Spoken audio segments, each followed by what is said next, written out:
quería llegar antes que usted. Tranquila, tranquila.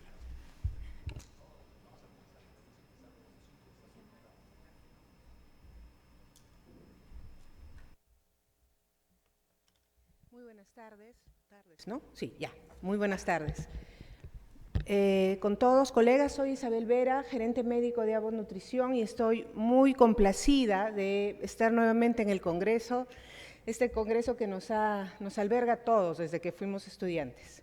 Muy bien, y con más placer de presentar para este simposio en el Congreso de Abbott Nutrición al doctor Eduardo Penny. Nosotros lo conocemos, él es especialista en Medicina Interna y Geriatría, miembro de la Academia Nacional de Medicina, máster en el American College of Physicians, fellow en la Sociedad Americana de Geriatría, miembro de la Sociedad Internacional de Medicina Interna. Tiene la medalla de oro al mérito extraordinario otorgado por el Colegio Médico del Perú. El doctor Penny aceptó nuestra invitación para darnos una presentación acerca de diabetes y sarcopenia. ¿Qué tenemos? ¿Qué podemos conversar de ello? Y creo que del intercambio de preguntas y respuestas se va a sacar el mejor resultado de esta presentación. Doctor Penny, muchas gracias.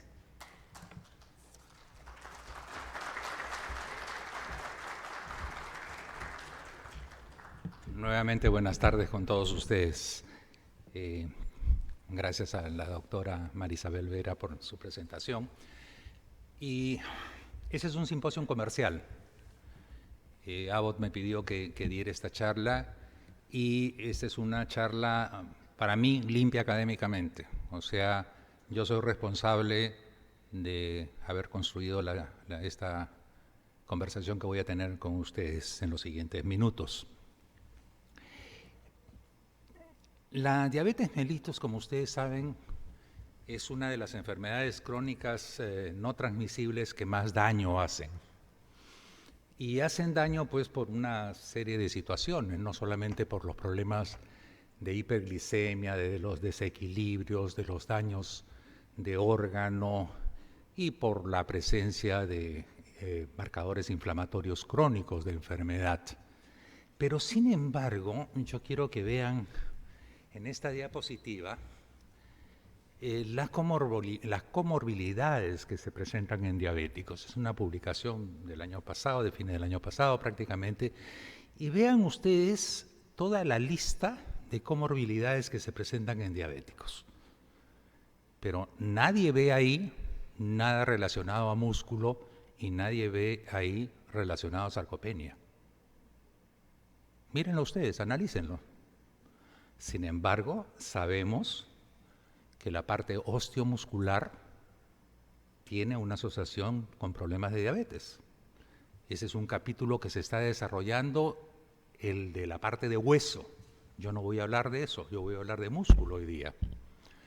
Y esto puede deberse a múltiples problemas, pero vean ustedes, cuando hay una visión general del problema de la diabetes, miren todo lo que se considera pues los estados de relación al peso, a la glucosa, a los factores asociados como presión arterial, los lípidos, el riesgo cardiovascular, el proceso renal, que es muy importante. Y también vemos cuando ya el paciente está en diabetes, vemos pues los problemas de la hiperglicemia, la insulina resistencia, la obesidad, dislipidemia, el hígado graso. Vemos la parte cardiovascular, vemos la parte renal, pero vuelvo a repetir, no hay nada de músculo. Y si nosotros seguimos viendo, la Organización Mundial de la Salud habla en general de la necesidad de que se conozcan los síntomas por la población, y habla pues de la cuestión de urinaria, a menudo, ustedes saben, por el aumento del volumen de glucosa en la orina, hablan de la incrementada sed que tienen los pacientes, del hambre constante, de la pérdida de peso, los problemas de visión, y hablan de fatiga, pero no hablan de fatiga por el problema muscular, hablan de fatiga por el cansancio que tiene el paciente en relación a que su musculatura en general no tiene los nutrientes. Como ustedes saben, el papel de la insulina es activar los receptores para que entre la glucosa al músculo. Y por eso que se presenta la fatiga, el cansancio físico en los diabéticos. Entonces, no habla de músculo, está hablando de otra cosa. Y cuando uno ve las consecuencias relacionadas al deterioro muscular, desnutrición y envejecimiento, ahí sí ya está tomando en cuenta el problema de deterioro muscular. Yo creo que acá hay algunas consideraciones que hacer. El problema es que se ha hablado de sarcopenia como parte del envejecimiento natural. Entonces, ¿qué cosa uno espera? Que la sarcopenia se presente en viejos. Eso es lo que espera. Pero ahí hay un error de concepto, porque de lo que se está hablando ahí es de sarcopenia primaria, que es la que está asociada al envejecimiento y que no en todas las personas son exactamente igual, va a depender de muchos factores, que van desde lo genético hasta la forma de vivir. Y nos olvidamos de un gran grupo, que es la sarcopenia secundaria. ¿A quién? Justamente a los procesos crónicos, como es la diabetes mellitus. Y eso probablemente nos ha estado desvirtuando el concepto de evaluar la parte muscular en las personas, en los diabéticos. Quiero pensar así, y creo que es así, la verdad. Entonces, cuando ustedes ven a un paciente, tienen que verlo en forma integral. Y eso es lo que hablamos de medicina centrada en el paciente. No es que tú eres diabético, eres hiperglicémico y ya está. No. Tú eres un diabético con hiperglicemia, con una serie de problemas asociados a esta enfermedad. Y este problema muscular tiene una serie de consecuencias que hay que tener en cuenta. Calidad de vida disminuida, caídas, fracturas, toda una serie de problemas que incluyen pues complicaciones perioperatorias, sobre todo posoperatorias, y acortan definitivamente la vida, ¿no? Ya no es solamente la calidad de vida, sino la vida inclusive. Entonces, cuando hablamos nosotros de deterioro muscular, tenemos que tener en cuenta que la movilidad es el punto primario para mantener la función y alentar el envejecimiento saludable. Todos nosotros sabemos eso. En la medida que la persona pueda movilizarse, está vivo. No solamente para ustedes, sino está vivo para la propia persona, porque tiene decisión de hacer, de ir a donde él desea, etcétera, etcétera. Por lo tanto, un principio muy importante es mantener la movilidad en las personas. Y en esto, para mantener la movilidad, la fuerza muscular es indispensable. ¿Por qué? Porque nos mantiene el estado físico y nos previene una serie de enfermedades crónicas.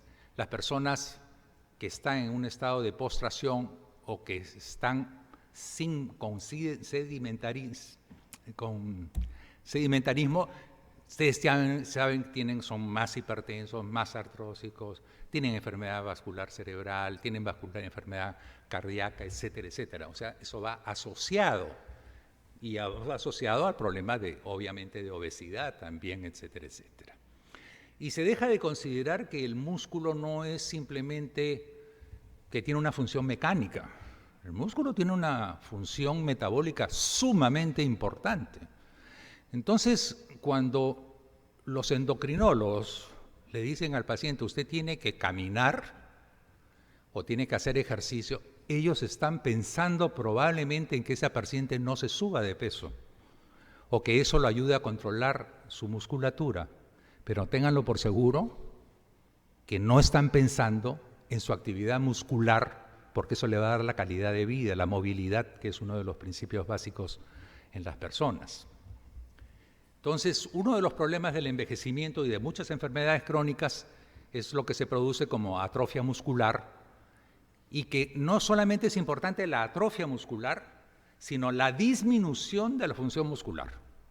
No es que mis músculos están más delgados, no. Pueden estar más delgados, pero son funcionantes, y esa es la importancia. No es solamente el tamaño del músculo, sino es importante la fuerza muscular y la performance física que puede hacer la persona. Y por eso es que así se define sarcopenia. Sarcopenia no se define solamente por la disminución de la masa muscular, no. tiene que estar asociado a disminución de la fuerza y también al rendimiento o performance muscular, como ustedes quieran llamarlo. Entonces, hay que tener en cuenta que esta alteración de la función física perjudica pues, a este proceso metabólico vital del cual estamos conversando. Y aquí tiene que ver mucho el estilo de vida y los factores de riesgo, que son la baja actividad física, vuelvo a insistir porque eso es muy importante, la ingesta alimentaria insuficiente, y eso también es importante, sobre todo con proteínas, porque las proteínas, como vamos a ver luego, son las estructurales, son las que hacen masa y función, y así como la presencia de comorbilidades, sobre todo cuando las comorbilidades no están controladas. Uno puede ser diabético, puede ser hipertenso, pero si tiene esos problemas controlados adecuadamente, es menos probable que tengan consecuencias negativas a aquel sujeto que tiene esa patología y no la tiene controlada. El hecho de tener una enfermedad crónica ya lo pone en desventaja frente al que no la tiene, así esté controlada. Pero si no está controlada, teniendo una enfermedad crónica, es peor que aquel que la tiene controlado. Y esto es una perogrullada, pero es importante tenerlo en cuenta.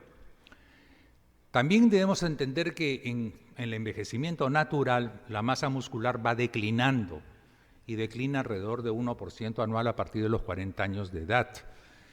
Y por eso es que siempre lo menciono, no hay campeones mundiales de atletismo, de ningún deporte después de los 40 años. Hay en su categoría senior, pero no hay en la categoría global. Los jugadores de fútbol, ustedes saben que el arquero llega a los 40 años, pero los otros jugadores llegan a los 30, 35, y nosotros tenemos un ejemplo con nuestro goleador. Tengo una etapa de 37 años y ya está fuera del sistema en la práctica, por sus lesiones, todo lo que ustedes quieran, pero ya no da. Ya no da para ser competitivo con gente de 20, 25 años que está en buenas condiciones físicas. Y es importante tener en cuenta que este deterioro muscular va a variar en una forma individual. No todos envejecemos en la misma forma y en la misma cantidad. Tienen que ver los factores que les he mencionado. Y las consecuencias de este deterioro muscular pues, son la debilidad, la discapacidad, la inmovilidad, la dependencia, el incremento de la institucionalización. Y todo eso se llama calidad de vida en alguna forma. ¿Y qué sabemos? Sabemos que para tratar de mejorar este problema o de disminuir el ritmo es la actividad constante física y la ingesta proteica adecuada, que pueden tener mucho que ver con la prevención y con el manejo. ¿Dónde estamos en el problema de la interacción entre diabetes mellitus y sarcopenia? Como ustedes conocen, la diabetes pues, tiene las caracterizaciones que me han mencionado, de aumento de la glucosa, del compromiso vascular general. Por eso es que la diabetes puede producir complicaciones en cualquier parte del organismo, porque compromete los vasos sanguíneos. Y la generación pues, de una serie de problemas que, como les mencionaba inicialmente, pues, incluye el aparato locomotor. Y la sarcopenia, que así es como la definimos y que la tenemos que tener clara, no es solamente disminución de masa, sino también de la función muscular. Y es interesante porque en los estados de prediabetes, o sea, antes de que uno sea diabético, ya las complicaciones de posibilidad de desarrollar sarcopenia aumentan más de 2 veces en un estado prediabético, más aún cuando uno ya es diabético. Y algunos problemas pues tienen mayor prevalencia asociados al envejecimiento natural. O sea, esto es más marcado si esta sarcopenia secundaria se junta a la sarcopenia primaria. Entonces ahí ya tenemos doble causa de un problema de sarcopenia, de disminución de la función muscular. ¿Qué cambios musculares se producen por el envejecimiento en líneas generales? Hay 2 alteraciones fundamentales, que es la atrofia difusa, sobre todo por la inactividad física, y la nutrición proteica. Y la sarcopenia senil, debida pues, al proceso natural de envejecimiento. Pueden llamarla sarcopenia senil o pueden llamarla sarcopenia primaria, que viene a ser casi lo mismo, pero no necesariamente, porque cuando ya le ponemos la palabra senil estamos hablando de un término que engloba gente de más de 60 años. Pero ojo, las personas que tienen menos de 60 años también pueden tener sarcopenia primaria. Lo frecuente es que se asocia al envejecimiento, usualmente gente de más de 60, 70 años, pero no es exclusiva, y eso es muy importante. Hay trabajos que han demostrado presencia de sarcopenia en poblaciones de 40, 60 años, en Nueva York, por ejemplo, en gente de menos de 60 años. Y esto asociado también a la calidad de vida que puedan tener ellos desde el punto de vista nutricional. En la atrofia senil propiamente, la característica es la disminución del tamaño de la fibra muscular, que usualmente va con una disminución de la función, pero no necesariamente. Finalmente, hay una pérdida importante de la unidad muscular, que como todos ustedes se acuerdan del pregrado, son los sarcómeros. Y también de las unidades motoras, sobre todo las fibras de tipo 2, que tienen que ver mucho con la contracción rápida. Y aquí pueden ver, por ejemplo, un problema en relación a la pérdida acelerada muscular en diabéticos. Fíjense ustedes, acá está el final del problema, pero esto se ha debido ¿a qué? Se ha debido a una autofagia, a una degradación de la proteína muscular y de la disfunción mitocondrial. Pero ¿cuál ha sido el origen en gran parte en los diabéticos? El problema de la insulinoresistencia. Entonces, ojo, el concepto de insulina resistencia es sumamente importante porque no solamente altera las glucosas per se, sino que altera a una serie de órganos y sistemas corporalmente. ¿Qué mecanismos estarían comprometidos en todo este proceso? Cambios en la corteza cerebral, con pérdida de neuronas motoras sobre todo, atrofia y disminución del transporte axonal, alteraciones hormonales relacionadas a testosterona, estrógenos y a tiroides, disfunción mitocondrial que es clave dentro del sistema. Acuérdense ustedes que la mitocondria es clave dentro del proceso de vida, el estrés oxidativo, la inflamación de bajo grado. Como ustedes saben, el envejecimiento también per se, sin necesidad de tener una enfermedad asociada, tiene marcadores de inflamación crónica de bajo grado. Y si ahí nosotros le asumamos la obesidad y la diabetes, que ellos también tienen un proceso, digamos, de producción de sustancias, digamos, que nos dan un problema, tenemos pues un problema asociado en este caso, ¿no? Y no olvidar los cambios vasculares, donde tienen que ver pues el endotelio, la rigidez, la vasoconstricción. Entonces, ojo, acordarse de todos estos problemas, que son problemas que están asociados a esto. Y también acordarse de otra cosa que ha sido rescatada en los últimos años, porque el concepto era, ok, veo una persona sarcopénica, es una persona delgada, es una persona que tiene sus músculos casi atrofiados, y ese es el concepto, esa es la visión.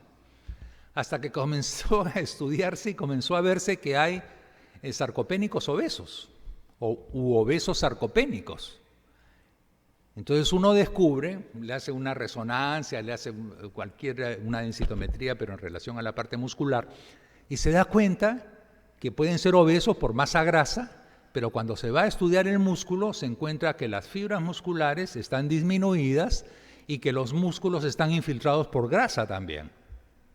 Entonces aquí hay un nuevo concepto que es importante tenerlo, que es el de la obesidad sarcopénica, y donde en los mecanismos se ven pues que hay el aumento de la inflamación, hay un aumento de las especies reactivas de oxígeno, hay básicamente la insulina resistencia, el aumento de la leptina y la disminución de adiponectina. Entonces, como vemos, pues hay todo un correlato de una serie de cosas. No es que a alguien se le ocurrió decir, vamos a ponerle esto. No, cuidado.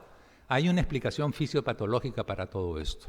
Y vean ustedes, por ejemplo, este es un cuadro comparativo, donde acá tenemos el grupo control y acá tenemos el grupo de diabéticos, y comparativamente, como en el grupo de diabéticos, la debilidad muscular es prevalente. Hay muchas definiciones de sarcopenia, hay muchas, pero básicamente, acuérdense ustedes, lo importante es disminución de la masa muscular, de la fuerza muscular y de la performance, básicamente. Y hay diferentes métodos por el cual uno puede evaluar la presencia o no de sarcopenia. Métodos antropométricos, por ejemplo, como que les dé la mano y se van a dar cuenta si tiene fuerza en la mano. Y ojo que hay una correlación entre la fuerza muscular de la mano de los miembros superiores con los miembros inferiores. Hay una correlación. O le pueden medir ustedes la pierna, no el muslo, sino la pierna, la pantorrilla básicamente, que son medidas muy groseras en realidad. Pero hay otras medidas que uno puede pues hacerlas, como la misma de la mano cuando aplica un dinamómetro. Y un dinamómetro, ojo, no es algo sofisticado como muchos quisieran pensar. Antes era sofisticado porque era un aparato mecánico para medir la fuerza muscular y que no estaba al alcance.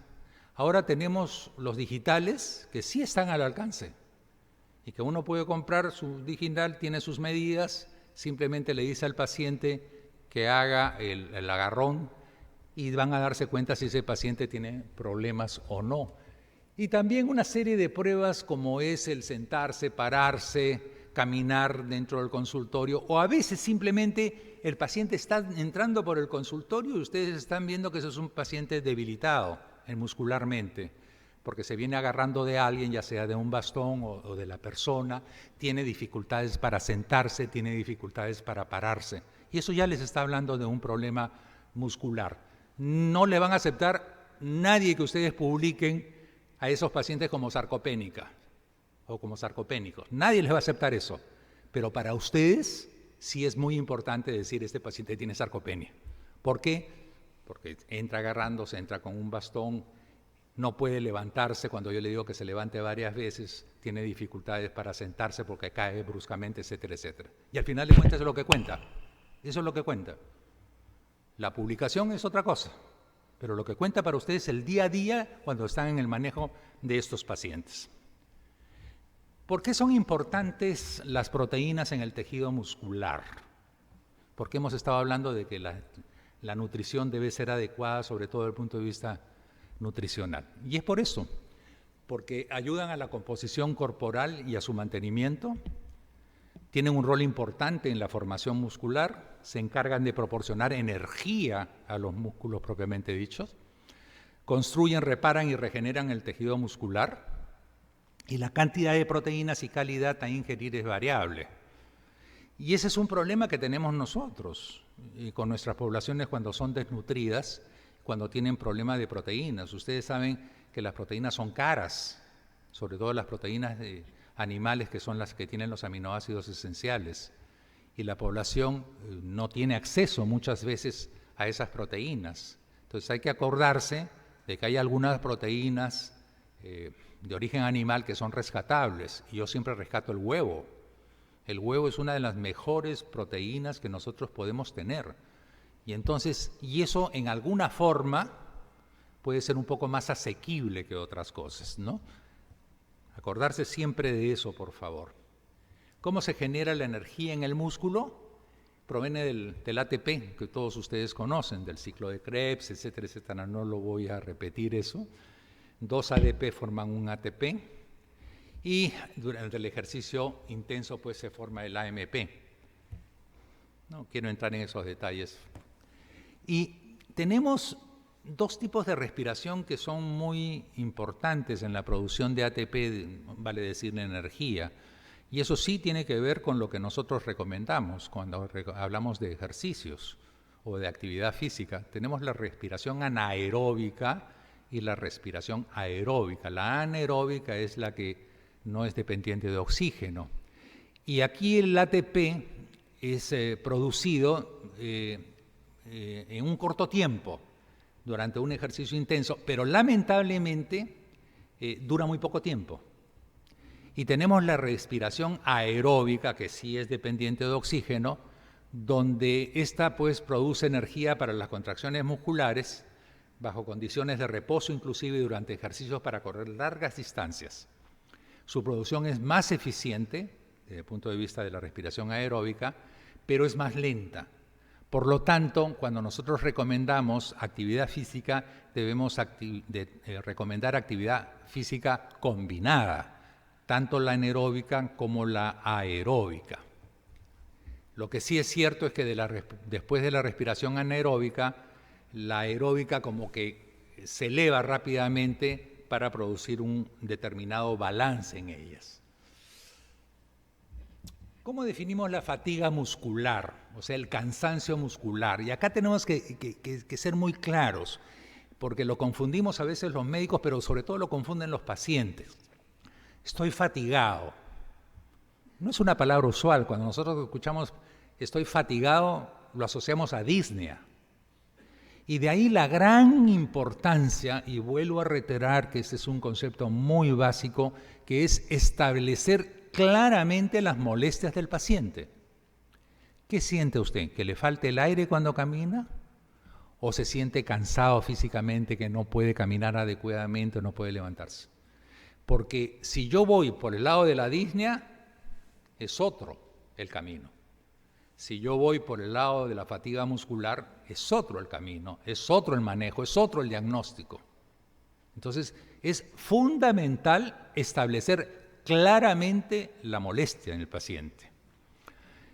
Y esto, pues, esta fatiga muscular no solamente depende del músculo per se, también depende de los problemas del sistema nervioso central, depende también de la depresión de ATP en los músculos, o también de la depresión de acetilcolina en la unión neuromuscular.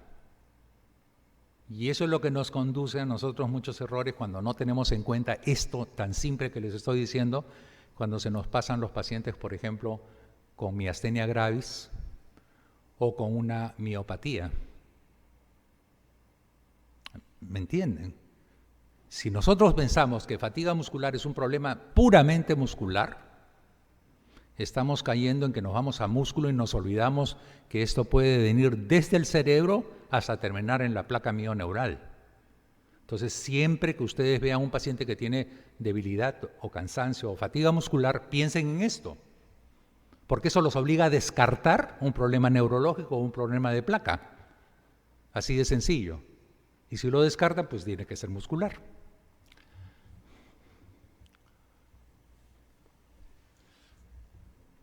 ¿Qué son los aminoácidos? Ciencia básica, ¿no? Cuando uno está estudiando en el pregrado dice, ¿para qué me va a servir esto? Bueno, quiero recordarles algunas cosas en relación a los aminoácidos.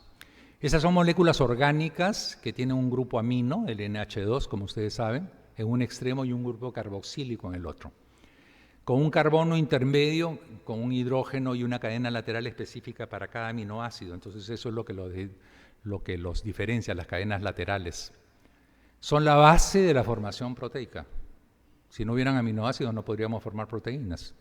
Participan en una serie de procesos biológicos y los aminoácidos, cuando se juntan y forman cadenas, es que llegan a ser las proteínas propiamente dichas, que llegan pues a diferentes pesos y longitudes. Y acá tenemos un ejemplo, ¿no? Grupo amino, cadena lateral, grupo carboxilo, y esa es la estructura básicamente que conlleva propiamente dicho a las proteínas. Entonces, los aminoácidos son estas moléculas que forman las proteínas y son 20, no ha variado en el tiempo, y se dividen en dos grandes grupos, esenciales y no esenciales. Se ha puesto un tercero condicional, que es algo intermedio, pero acuérdense, simplificado, esenciales y no esenciales. Los esenciales son aquellos que no pueden producirse en el organismo propio y que tienen que ingerirse a través de los alimentos. Y esos usualmente vienen de proteínas animales.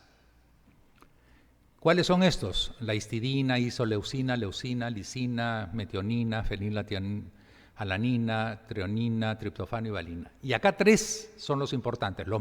Todos son importantes, pero los tres más importantes en relación a músculo son la leucina, la isoleucina y la valina. Los no esenciales son aquellos que sí pueden ser producidos por nuestro propio organismo. Estos son alanina, arginina, asparagina, ácido aspartico, cisteína, ácido glutámico, glutamina, glicina, prolina, serina y tirosina. Siempre el valor de la parte clínica y de la parte bioquímica y fisiológica es estas cosas de las cuales estamos conversando, porque nos permite reubicarnos en todo el contexto del aprendizaje de medicina que hemos tenido todos. Y aquellos condicionales que les mencionaba como tercer grupo son aquellos que se producen en determinadas condiciones: arginina, cisteína, glutamina, tirosina, glicina, ornitina, prolina y serina. Pero para mí es suficiente acordarme de los esenciales y no esenciales. Y de los esenciales, los tres principales: leucina, isoleucina y la valina. Entonces acá está la lista de los aminoácidos, aquí de los esenciales, aquí de los no esenciales. ¿Y por qué es importante esas proteínas musculares? Porque en la contracción muscular se producen una serie de sustancias llamadas miocinas o mioquinas, como quieran llamarlo, con las que se pueden producir pues, una regulación de las funciones locales del mismo músculo o de otros tejidos u órganos. Estas mioquinas o miocinas tienen efectos autocrinos, paracrinos y endocrinos. Y eso es lo que les mencionaba. O sea, no estamos hablando del músculo como un órgano inerte que tiene que ver simplemente con la movilidad, no. Tiene funciones mucho más avanzadas de eso. Y yo les digo, en los siguientes 10 años probablemente nos vamos a tener nosotros un estudio muy profundo de todo lo que significa el músculo en la concepción del ser humano. Vamos a avanzar mucho en ese sentido. Y van a haber novedades porque ya nos va a quitar ese concepto de pasividad en relación al músculo. Mejoran la función, regulan el metabolismo, la hipertrofia, la angiogénesis y los procesos inflamatorios de toda la parte muscular. Tiene que ver con la regulación del peso corporal, como habíamos mencionado antes, la sensibilidad de la insulina, ojo, la inflamación de bajo grado, la supresión del crecimiento tumoral, y esa es una de las partes que se está estudiando, y la inflamación de bajo grado. Las proteínas musculares y las miofibrillas, como ustedes saben, solamente para recordarles, y discúlpenme, pero creo que es importante, son 3 tipos de proteínas musculares: las contráctiles, las reguladoras y las estructurales. Y en las contráctiles tenemos la miocina y la actina, básicamente, esas son las de función de la contracción muscular. Tenemos las reguladoras, que son la tropomiosina y la troponina, que es muy importante en la enfermedad isquémica cardíaca. Y las estructurales, la que forman el músculo propiamente, que es la tinina, la miomesina, la nebulina y la otra llamada también distrofia. Este es el sarcómero. Acuérdense ustedes de la actina, las fibras largas, las miocinas, las contráctiles. Y, por lo tanto, nosotros deberíamos tener en cuenta, en relación a la diabetes, la ingestión proteica. Y este es todo un tema, porque a veces nosotros asociamos la diabetes con daño renal, con insuficiencia renal en este caso, con retención de cuerpos nitrogenados y decimos no hay que darle muchas proteínas al paciente. Y ese es un concepto equivocado si lo tomamos así, global, general. Pero si nosotros tenemos un paciente diabético que no tiene daño renal, no tenemos por qué limitar su ingesta de proteínas. ¿Por qué? Porque tenemos que defender otros órganos. Ya hemos visto que las proteínas son importantes en el desarrollo y en la estructura muscular. Entonces, eso sí, hay que darle una cantidad de proteínas de acuerdo a las necesidades que tenga esa persona. Y aquí les quiero decir, usualmente las personas jóvenes necesitan alrededor de 0.8 gramos por kilo de peso por día en su actividad del día a día. Me refiero a proteínas. Si tienen actividad física, probablemente puedan necesitar 1 gramo por kilo por día. Y en las personas mayores se aplicaba esto también, de 0.8. Y después nos hemos dado cuenta que ha sido un error. Los que han estado en la charla que veíamos de las guías, son charlas históricas. Nos permite ver todo lo que ha pasado antes para llegar a una, entre comillas, verdad de ahora. pero 45 años para establecer los datos de hipertensión arterial que ahora nosotros utilizamos. Y así es toda la medicina. La medicina se va construyendo así. Entonces, ahora sabemos que en la población adulta mayor, nosotros no tenemos que utilizar menos, tenemos que utilizar más. Y tenemos que utilizar 1.2 gramos por kilo por día y llegar en algunos casos a 1.5 gramos por kilo por día. Cantidades totalmente diferentes. La limitación sí puede ser que el paciente tenga o no insuficiencia renal, obviamente. Pero es importante que estas proteínas no sean cualquier proteínas. Deben tener leucina, isoleucina y la valina, que son los aminoácidos importantes para esto, ¿no? Usualmente lo que debemos utilizar es de 15 a 20% del total calórico, y si nosotros vamos a 20 a 30 gramos o por ciento de la cantidad que se utiliza, se incrementaría la saciedad, y esa es la explicación por la cual los nutricionistas utilizan mucho proteínas en la nutrición de estos pacientes cuando quieren bajar de peso. O sea, les dan, a pesar de que solamente tiene 4 calorías por gramo las proteínas, como ustedes se acuerdan, diferente a las grasas que tienen 9 y a los hidrocarbonados que tienen 4. Cuando uno aumenta la cantidad de proteínas, está produciendo aumentar saciedad, por lo tanto la persona tiene menor necesidad de comer más. Entonces la cantidad es muy importante, pero también es importante la calidad, el origen, como les había mencionado, y también se ha ido aprendiendo en los últimos años que para que haya una mejor absorción de las proteínas, deben tomarse en 3 porciones. Me explico. Si ustedes no comen proteínas en el desayuno, no comen en la comida, pero sí comen a la hora del almuerzo, la cantidad de proteínas que requieren en el día, ustedes no van a absorber toda esa cantidad de proteínas que están comiendo. O sea, hay un nivel de absorción de esas proteínas.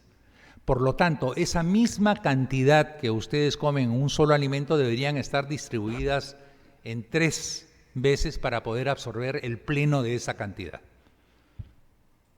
No sé si está claro. Si yo voy a comer 90 gramos de proteínas en el día, pues ¿qué voy a hacer? No me las como solamente en el almuerzo, sino trato de distribuir 30 en la mañana, 30 en la tarde y 30 en la noche. Ahí voy a absorber las 90. Pero si yo me como de frente las 90 en un solo alimento, probablemente voy a estar absorbiendo el 50%. Y estoy desperdiciando el otro 50%. Entonces esto es muy importante tenerlo en cuenta.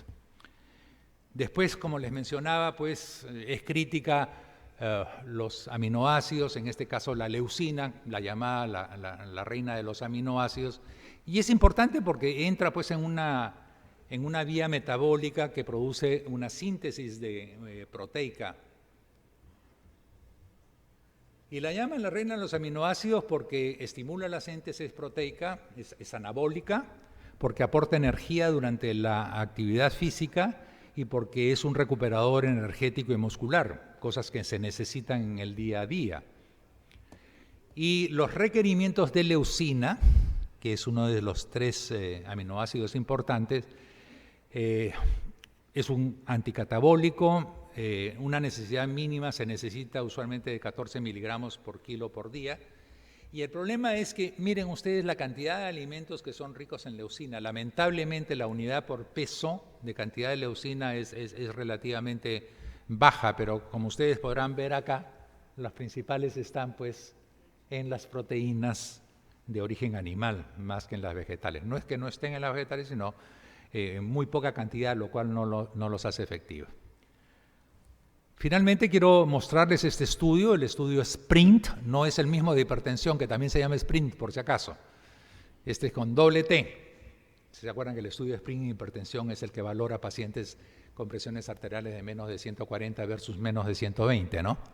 Que es por lo cual salió la guía, digamos, de que todos los pacientes deberían tener menos de 120 de presión arterial. Bueno, no es ese el que estamos hablando, este es otro estudio.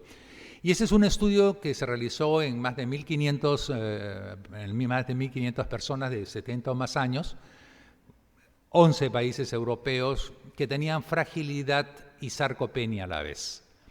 Y fue un estudio interesante porque fue un estudio aleatorio y un evaluador ciego, y se formaron dos grupos. Uno de intervención multicomponente, que tenían actividad física moderada, pero que 2 veces a la semana iban a un centro donde hacían ejercicios, un gimnasio, vamos a llamarlo así, dirigido. Y las otras 4 veces de la semana hacían en su hogar, hacían los ejercicios aeróbicos, fuerza, flexibilidad y balance, y les daban consejería nutricional. Versus el otro grupo, que lo que se hacía era darle educación mensual sobre envejecimiento saludable y una consejería nutricional.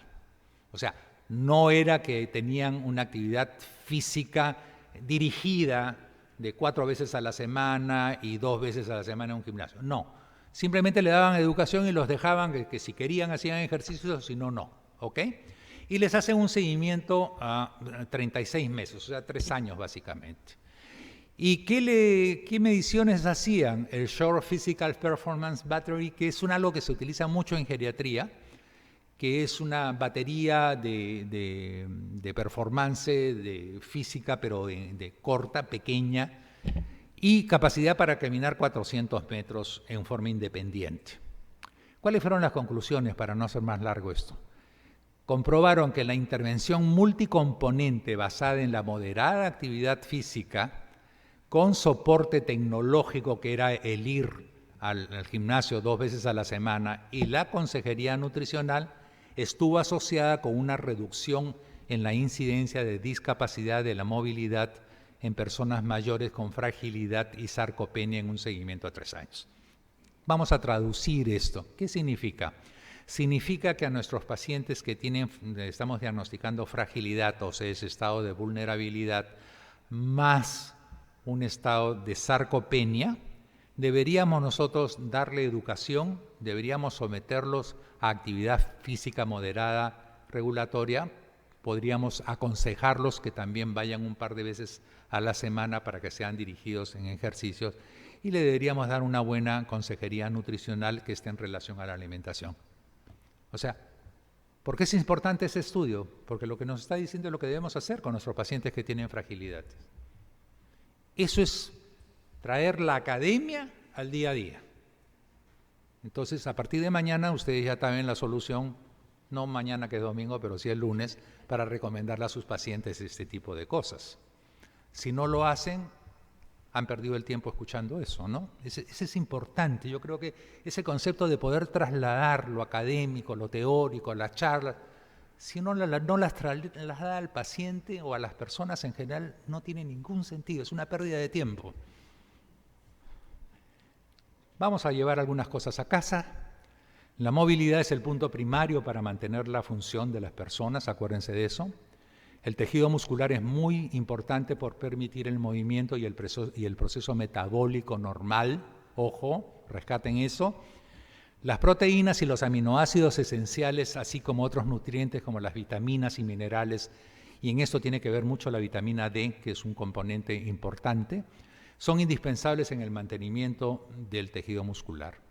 Con el envejecimiento natural progresivo o la presencia de las enfermedades crónicas no controladas, como la diabetes, se sufre un deterioro en su volumen y funcionalidad. Entonces, no solamente acordarse del proceso de envejecimiento natural, sino del control de las enfermedades crónicas que pudiera tener el paciente. Entonces, controlar adecuadamente estas morbilidades, actividad física permanente y una nutrición adecuada con proteínas que contengan los aminoácidos esenciales, estamos hablando de valina, leucina, isoleucina, que son los que generan la síntesis proteica principalmente y que aportan energía y que recuperan a sus desgastes, son sumamente importantes, no solamente en el tratamiento, sino yo diría en la prevención. Este es un concepto muy importante. Ahora, después de la charla que tuvimos de guías, estábamos conversando ahí en el salón de profesores, a mí no me gusta la palabra paciente. No me gusta la palabra paciente porque eso implica enfermedad. A mí me gusta más la palabra personas, porque cuando hablamos de personas podemos hablar de prevención primordial, que es la prevención básica, de prevención primaria. cuando hablamos de pacientes ya no estamos hablando de prevención, ya estamos hablando ni de primordial ni primaria, estamos hablando de prevención secundaria. O sea, estamos llegando tarde. Entonces, si tenemos nosotros el concepto de personas, vamos a tener al lado el concepto de prevención, que es lo importante. Alguien me decía, no en esta reunión de profesores, me decía, sí, pero vamos a tener menos pacientes. Bueno, ¿es lo importante tener menos pacientes o es importante la salud de nuestra población? No, nunca se olviden de eso. Terrible, ¿no? Comienzo y final son iguales. Hay que aprovechar el intervalo y ese intervalo pues lo aprovechamos con prevención. Estas son las lecturas recomendadas. Hay muchísimas más, pero les he puesto las que son más importantes y a las cuales pueden ustedes copiarlas o echarles mano. Muchas gracias por la fina atención de haberme escuchado.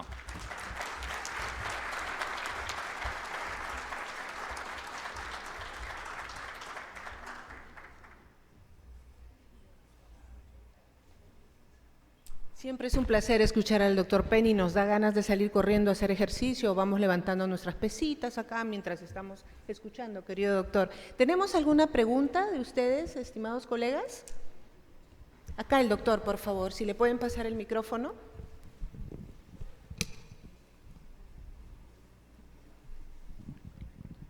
Doctor, primero agradecerle su excelente conferencia. Y una pregunta, una consulta.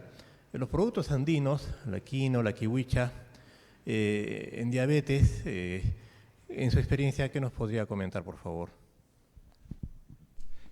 La primera cosa que quisiera aclarar es que no soy nutricionista, por si acaso. Mis conocimientos de nutrición son sumamente limitados. Entonces yo procuro trabajar siempre con nutricionistas en algunos campos, ¿no? Y como ustedes saben, el éxito del manejo de la diabetes está en eso, en trabajar en equipo con nutricionistas, etcétera, etcétera. Nosotros tenemos felizmente una serie de alimentos que deberían ser rescatados. Y cuando hablo de rescatados, de hacerlos de uso común. ¿Por qué? Porque tienen una serie de sustancias que si bien no son completas necesariamente, son de alta calidad desde el punto de vista nutricional. Lamentablemente, el trigo, bueno, no el trigo, porque el trigo no es autóctono, pero sí la quinoa, no tiene todos los aminoácidos esenciales que uno necesita, pero es un excelente alimento. Desde el punto de vista, probablemente es uno de los alimentos que tiene mayor valor nutricional desde el punto de vista del reino vegetal, pero no son suficientes.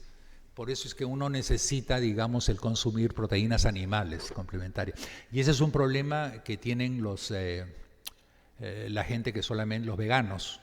Como ustedes saben, los veganos solamente consumen vegetales por muchas de las razones, a veces por moda, a veces por creencia, etcétera, etcétera. Pero el hecho es que, y a ellos se les recomienda que consuman huevo, por lo menos.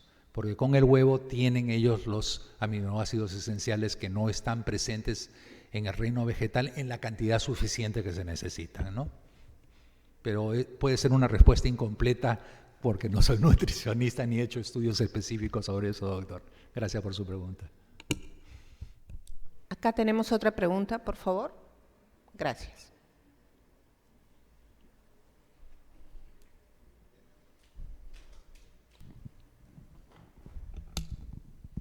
Doctor Penny, buenas tardes. Agradecido por la conferencia. En el paciente con diabetes con neuropatía autonómica, que fácilmente hace sarcopenia, además de todo lo que ha mencionado, ¿alguna intervención especial mayor? El diabético con neuropatía autonómica, que fácilmente hace sarcopenia. Podría volver a repetirla, pero no hay mucho eco, entonces no lo he escuchado bien, discúlpame. El diabético con neuropatía autonómica, que con mucha facilidad hace sarcopenia, y a pesar de las intervenciones es difícil controlar esa pérdida de masa y función. ¿Algo más en especial en ese paciente? Gracias por la pregunta, bien interesante. A ver, en la neuropatía diabética tenemos dos componentes. Y a veces tenemos más, porque ya son pacientes que para haber hecho neuropatía diabética probablemente tienen más de 10 años de enfermedad, como todos sabemos. Son pacientes que tienen lesionados múltiples órganos, y además tienen la neuropatía o la polineuropatía. Y ahí hay dos componentes. Uno es el componente neurológico, motor en este caso, porque como ustedes saben la neuropatía tiene componentes motores y sensitivos, en este caso estamos hablando de motor en relación al músculo, y también tiene el del músculo por desgaste, por falta de actividad, y además puede tener asociado el de sarcopenia primaria por envejecimiento. ¿Por qué? Porque probablemente ese diabético que tiene es un diabético que tiene más de 60, 70 años de edad para haber hecho neuropatía diabética, salvo que sea un diabético tipo 1, ¿no es cierto? Pero, ojo, a propósito, los diabéticos tipo 1 también pueden tener sarcopenia. Entonces, ahí la actividad física es sumamente importante. Y la cantidad de proteínas, y volvemos al mismo tema que hemos estado conversando, pero la actividad física es fundamental. El gran problema es el desuso, porque muchas veces la polineuropatía los limita en la movilidad. Y ese es un problema. Entonces, uno tiene que simplificarle. Mi consejo con toda honestidad es llamar a las personas que saben más que uno en eso. Entonces, decirles, ¿sabes qué? A consultar con un fisioterapeuta o un rehabilitador que te enseñe cuáles son los ejercicios debidos para reforzar. Y esos los haces en tu casa, porque a veces la primera cosa es, doctor, yo no tengo para mantener a un fisioterapeuta. Ok, que te enseñen la primera esto, todo lo que debe hacer. Y ojo, hay que echarle mano un poco más, pero ahí sí les recomiendo que primero lo revisen. En YouTube hay una cantidad de información hecha por médicos y por fisioterapeutas. Les recomiendo sí que ustedes la revisen antes de recomendarla, ¿no? Porque pueden recomendar basura y cuidado, ustedes saben cómo hay. Pero recomendarles, ¿sí? Y recomendar a la familia para que hagan, para que supervisen eso. Pero no cambia la figura. La figura es lo básico que hemos mencionado, pero la actividad física allí es fundamental. ¿Ok? Gracias, doctor Penny. ¿Alguna pregunta más, colegas? Doctor, muy interesante. Allá, la doctora, sí. Le van a traer el micrófono, estimada doctora. Sí, quisiera hacer mención, ¿no?, con respecto a la sarcopenia que se ha visto más acelerada en relación a la pandemia, pues, ¿no? Esa relación de COVID, diabetes y personas, pues, de mayor edad y que sobrevivimos o sobrevivieron a esas situaciones también. ¿Qué puede, aportarnos al respecto también? Si le he escuchado bien, está comentando en relación de este problema de sarcopenia con la pandemia de COVID, ¿correcto? Claro. Discúlpeme, pero hay mucho eco y acá nos llega muy mal el sonido. Pero bueno, es cierto lo que usted está comentando o preocupándose en el tema.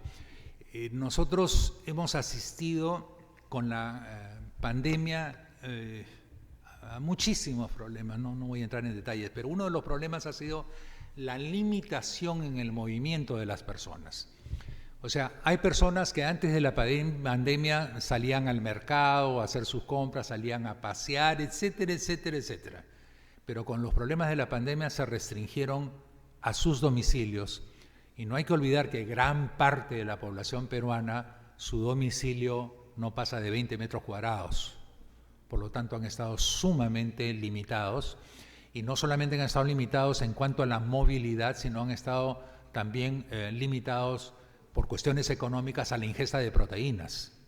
Entonces, se ha evidenciado durante y después de la pandemia muchos problemas de sarcopenia y sumados además al poco control médico que hemos podido lograr nosotros de las enfermedades crónicas no transmisibles, llámese diabetes en este caso. Entonces ha habido una mezcla, y además de la enfermedad y de los que hicieron COVID y de los que han hecho síndrome post-COVID. O sea, realmente todo un desastre. Yo creo que a veces no llegamos a darnos cuenta del desastre que se ha producido. Pero me trae a colación algo el comentario de la doctora que es muy importante. Ustedes saben que si tienen a una persona mayor 10 días en cama por una enfermedad y no la mueven, van a perder el 10% de sus músculos. En una persona que ya esté en déficit muscular, lo meten ustedes a la cama por una neumonía, 10 días, y va a perder lo que él necesitaba para mantenerse activo todavía. Por eso es sumamente importante que cuando ustedes tengan una persona, sobre todo mayor, el joven también pierde, joven también pierde, pero pierde más las personas mayores, hacerle por lo menos actividad física en la cama, en el sillón, donde ustedes quieran, pero hacerle, aunque sea pasiva, pero hacérsela. Y eso es lo que pasa. El paciente entró caminando por emergencia y sale en silla de ruedas. Esa es la historia de todos nosotros, lo que vemos en las clínicas, en los hospitales. Y eso es porque hemos exagerado. Acuérdense antes cómo saldrían los pacientes con infarto miocárdico de los hospitales cuando los mandaban 40 días sin moverse. Ahora los infartos al día siguiente los están moviendo, ¿no? Porque hemos ido aprendiendo muchas cosas. A disminuir las posibilidades de embolia, a disminuir las posibilidades de sarcopenia, de neumonías aspirativas o de neumonías en general, de úlceras, de presión, de infección urinaria, etc. O sea, vamos construyendo medicina, vamos haciendo vida en ese sentido. Entonces, nunca se olviden de la actividad física. La actividad física y una buena nutrición siguen siendo elementos incomparables para el problema de la sarcopenia. Muy bien. Doctor Penny, realmente escucharlo, creo que de todo lo bueno que nos ha comentado y que nos ha contado, ¿qué es, doctor, lo ideal, el mundo ideal y el mundo real? El mundo ideal para evaluar esa masa muscular, la tomografía, la resonancia, pero ¿qué es el mundo real? ¿Cómo evaluamos rápidamente y cómo debemos intervenir? Sí. Mundo académico, tengo que comprobar. Ideal, ¿no? Tengo que hacer tomografía, tengo que hacer EXA, tengo que hacer un montón de cosas. ¿Quiero publicar algo? Ok. No quiero entrar en ese terreno ahora. Quiero entrar en el día a día. ¿Qué es lo que hago yo? Bueno, yo tengo un dinamómetro digital. ¿Qué es lo que hago yo? Lo que todos hemos aprendido. Observación. O sea, paciente entra caminando, veo si entra con un bastón, o entra en una silla de ruedas, o entra apoyándose en un familiar. Desde ahí ya estoy conceptuando. Le veo las piernas. Cuando son mujeres es fácil verlas y no usan un pantalón. Ven ustedes delgaditas las piernas. Veo cómo se siente el paciente. Si el paciente se cae a la hora de sentarse, o sea, de golpe, o se agarra en el posamanos para poder sentarse, yo ya sé que ese paciente tiene una debilidad muscular.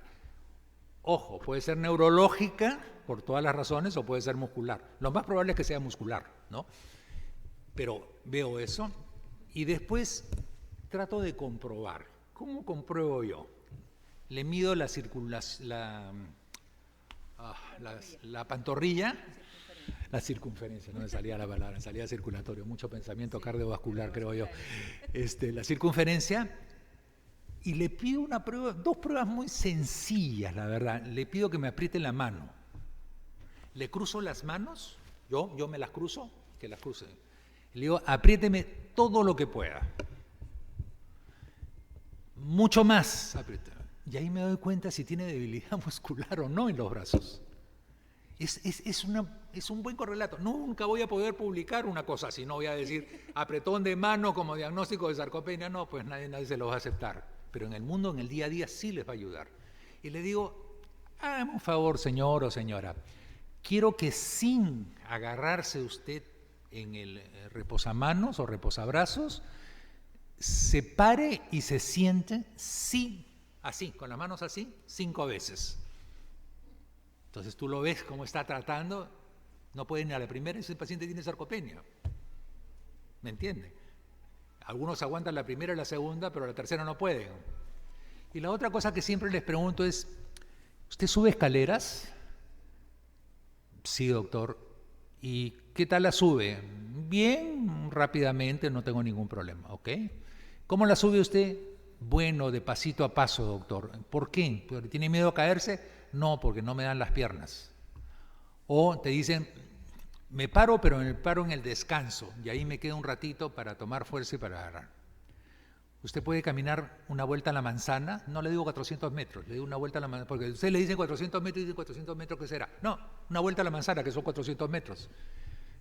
Sí puedo caminar. ¿Camina bien? Sí, doctor, no tengo ningún problema. ¿Y podría caminar más? Sí, doctor, yo camino 3 vueltas a la manzana todos los días. Ya, pues, ese probablemente no tiene sarcopenia. Entonces cruzo toda esa pequeña información y si el paciente tiene déficit en eso, estoy diciendo que tiene sarcopenia o no tiene sarcopenia. Ya si quiero a ese paciente, pues le hago otras cosas para sofisticar la medicina, que a todos nos encanta, pero que no siempre está al alcance. ¿Me entienden? Entonces, y al final de cuentas, ¿cuáles van a ser mis recomendaciones? Ya sea en prevención o en tratamiento. Actividad física e ingesta de proteínas y vitamina D. ¿No? Al final el correlato es el mismo, que es lo que vale al final de cuentas, ¿no? Así que esas son las figuras, ¿no? Gracias, doctor. Su experiencia es muy importante para nosotros. Creo que no tenemos alguna otra intervención de los colegas. Una cosa doctor, que se me quedó mucho, el diabético. No esperemos a que llegue el endocrinólogo. Ustedes, los médicos internistas, los manejan mucho y desde diabético joven. Yo creo que nunca piensan en el aporte de proteína que debemos darle, preveyendo esa pérdida de masa muscular que ya usted nos ha demostrado en la diabetes. Creo que podríamos intervenir más prontamente, nutricionalmente, en todo diabético. Ya no hablemos del que está complicado, sino el que está iniciando, porque estamos haciendo la prevención primaria para la pérdida de masa muscular. ¿Qué opina? No, sí, de acuerdo. Yo creo que, a ver, la mayor parte de diabéticos no son manejados por los endocrinólogos. Así es, son ustedes. Ojo, son manejados por los médicos generales y por los médicos internistas. Por lo tanto, un entrenamiento importante de los médicos generales y los internistas debe ser en hipertensión arterial y en diabetes mellitus. Hipertensión arterial, ¿por qué? Porque 1 de cada 4 peruanos después de los 18 años de edad son hipertensos. ¿Y por qué? Porque menos del 20% del todo universo de los hipertensos están controlados, menos del 20%.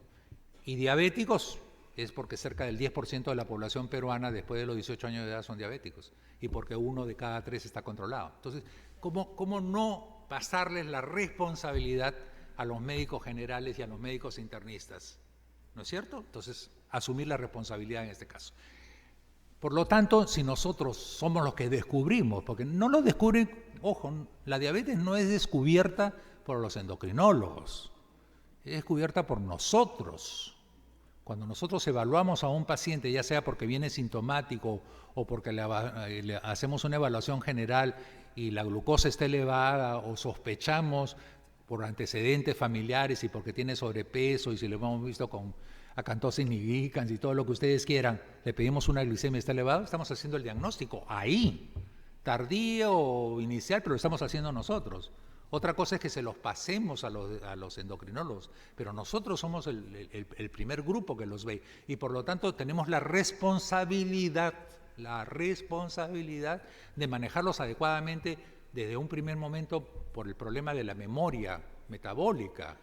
Y dentro de eso está pues la actividad física, está en la parte dietaria, que no me gusta la palabra dieta, porque la palabra dieta limita, entonces la parte nutricional que es muy importante explicarle al paciente.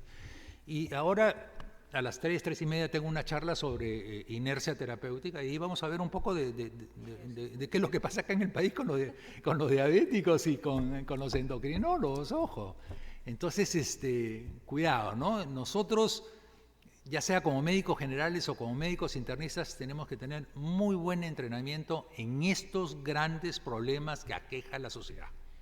Nosotros somos copartícipes de la responsabilidad de la salud de nuestra población, tanto en la prevención como en el tratamiento y en la recuperación, obviamente.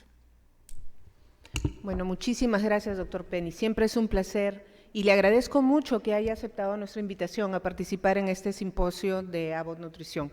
Estimados colegas, a todos ustedes, gracias por el tiempo, por estar con nosotros y sé que lo vertido hoy va a causar algún cambio positivo, muy positivo seguramente en la atención de nuestros pacientes. Muchísimas gracias.